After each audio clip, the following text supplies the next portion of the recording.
welcome to my series about all Chopin's music. Today we will have a very short video. The video with analysis of Scherzo from Sonata number 3 in Opus 58 in B minor. Short because this Scherzo is also very short. The idea is of course very deeply thought of by Chopin. After the very long, rich and full of different messages and different important motifs first movement, philosophical first movement, we need to rest before the very intense third movement, which is the center of the whole sonata and the climax of the whole sonata, the emotional climax. So this is what we have to consider, that from the very first theme of the first movement we go until we reach the third movement, when we can stop and celebrate and contemplate the beauty of love. This is the idea of the sonata. So here the Scherzo. Scherzo, a typical Scherzo. The only really fully Scherzo which is actually a joke written by Chopin. Here he finally succeeds.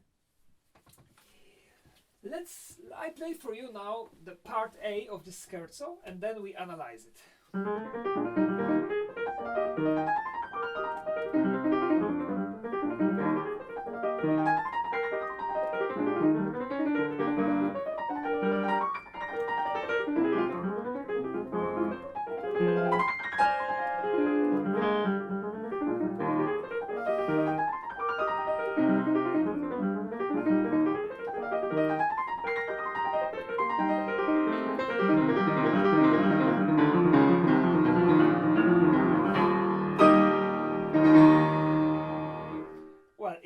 A little dramatically, well, powerfully, but all is light and funny.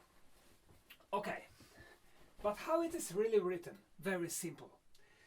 We have one motif, and this motif is repeated the second time, and then third time.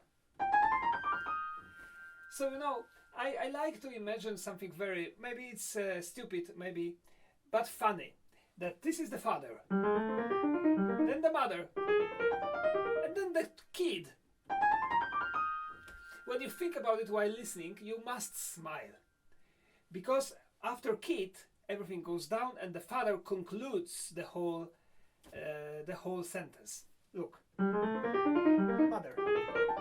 Kid. Conclusion. Again.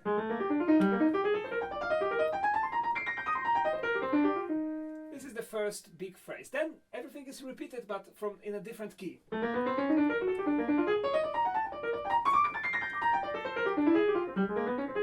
Again. And from the beginning, all the play starts from the beginning.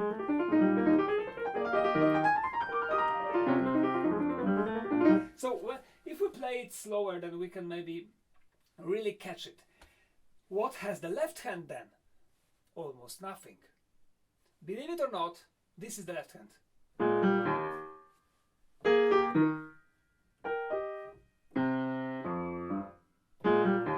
So here, minimalistic Chopin writes as little notes as he needs. He doesn't need more than this. And it sounds really nice. Okay, let's listen again and let's catch these motifs.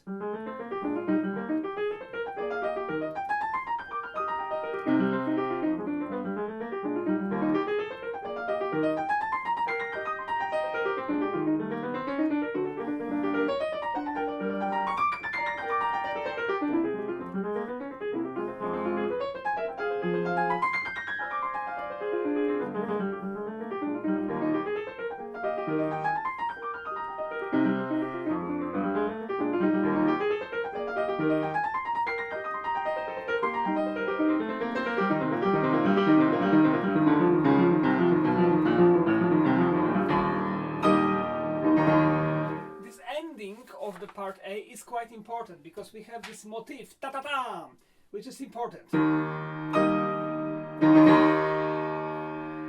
Later I will tell you why. ta-ta-ta. And then we have the middle trio, so-called trio part, which is completely different. Here the music is flowing, is you know, slowly. Yes, I think flowing or floating even is a good way, is a good word.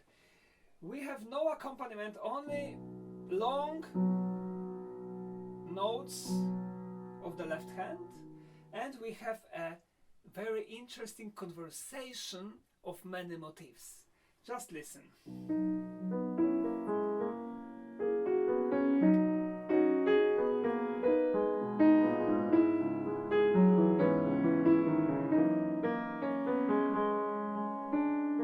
This is the first phrase, then the second phrase.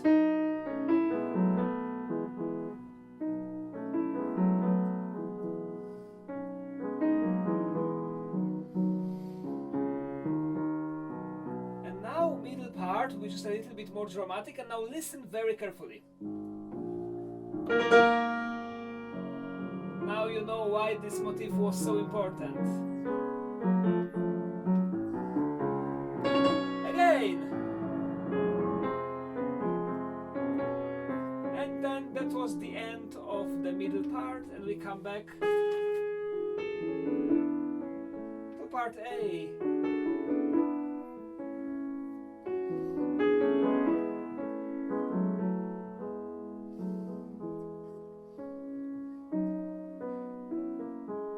Now I try to show you the polyphonic here.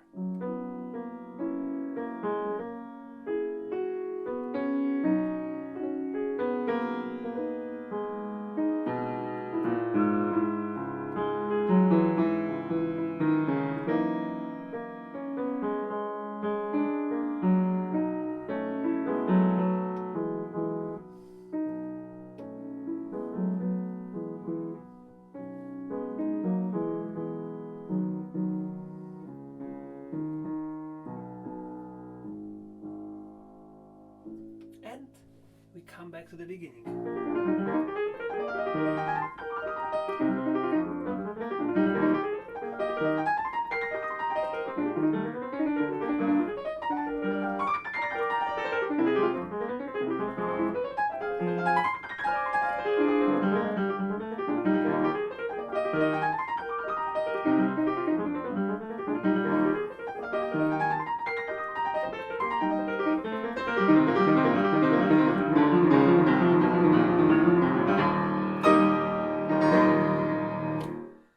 And that's the end.